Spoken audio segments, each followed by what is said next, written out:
ہم کو تو وہ طریقہ بتایا کہ گھر ہی میں ہم دین سیکھ لیں، طریقہ یہی ہوتا ہے، ہم گھر میں دین سیکھ لیں، یہ وہ طریقہ ہے جو اللہ کے رسول نے بتایا۔ اچھا دوسری بات اور بھی ہے کہ جو طریقہ لوگوں نے نیا ایجاد کیا ہے اس سے پوچھو کس نے ایجاد کیا، وہ بھی کہتے ہیں کہ مولوی الیاس نے ایجاد کیا۔ اچھا مولوی الیاس، تو مولوی الیاس سے پہلے دین تھا کہ نہیں؟ اس وقت دین کی تبلیغ تھی کہ نہیں؟ کیا دین کی تعلیم تھی کہ نہیں؟ تو اس کو کیوں چھوڑا؟ یہ نیا طریقہ کیوں؟ اصل بات یہ کہ پہلے جو تھا تو علماء اولیاء کرتے تھے، اب انہیں جہلا سے لینا تھا، اس لیے نیا بنانا ہی پڑا، نیا بنانا پڑا۔ مگر ایک بات بتاؤ کہ جب ہر نئی چیز بدعت اور ہر بدعت گمراہی تمہارے نقطۂ نظر سے، تو یہ تبلیغی چلت پھرت جو ہے یہ بھی تو بدعت اور ہر بدعت گمراہی، تو گمراہی کو لے کے پھر رہا، گمراہی مٹے گی کیسے تمہارے نقطۂ نظر سے؟ اس لیے کہ تم بدعت حسنہ بدعت سیئہ کی کوئی تقسیم نہیں کرتے تمہارے نقطۂ نظر سے۔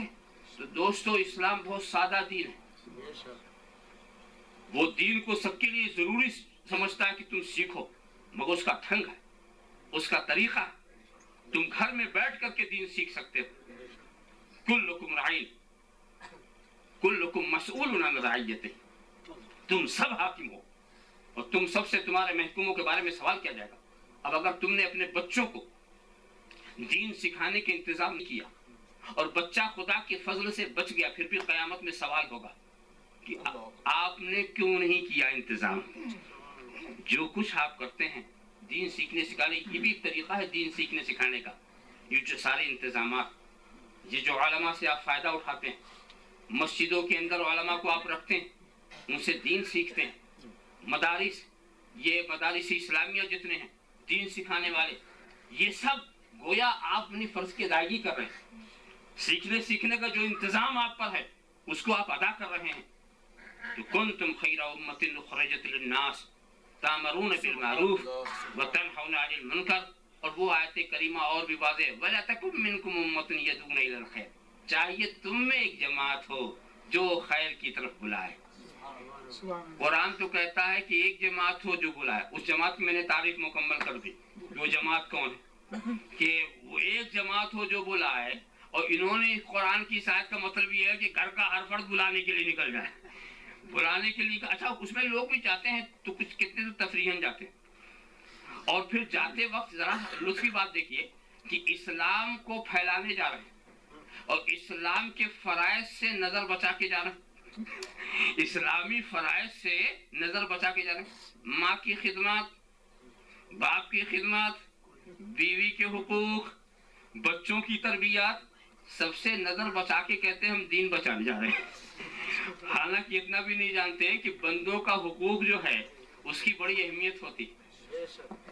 رب تبارک و تعالی بندوں کے حقوق کو کبھی معاف نہیں فرماتا، اپنے حقوق کو کہیں کہیں وہ معاف بھی فرما دیتا، اور جہاں بندے کا حق اور خدا کے حق سے ٹکراؤ ہو تو خدا اپنا حق معاف کر دیتا، مگر بندے کا حق نہیں معاف کرتا۔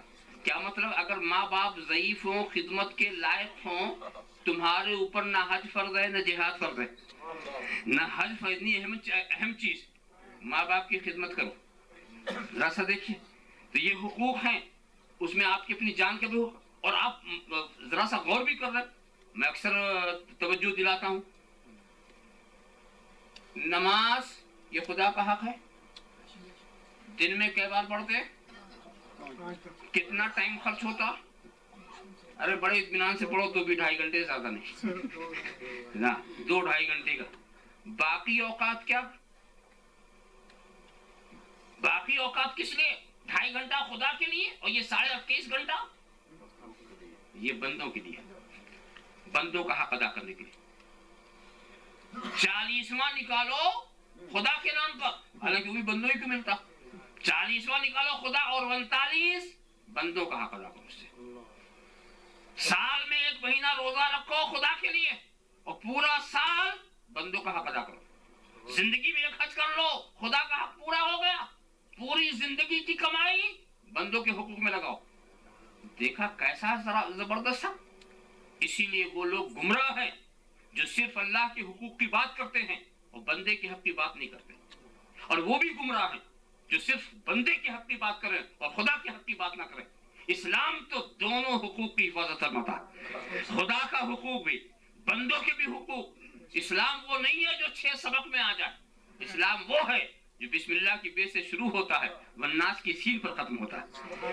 اسلام کے اندر ساری باتیں, تو کچھ باتوں کو لے لینا اور ساری باتوں کو چھوڑ دینا, یہ اسلام کی خدمت نہیں ہے.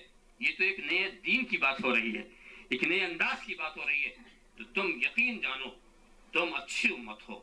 تم اپنے کو علم و عمل میں آراستہ کرو اور ہر دور میں یہ کوشش کرو کہ تم میں سے ایک ایسی جماعت ہو جو علم والی جماعت ہو, جس کو وارث النبی کہا جا سکے, اور وہ دین کی خدمت کرتی رہے. ان کی دعوت یہ تمہاری دعوت ہے, ان کا امر بالمعروف یہ تمہارا امر بالمعروف ہے, ان کا نہی عن المنکر یہ تمہارا نہی عن المنکر ہے. وآخر دعوانا ان الحمد للہ رب العالمین.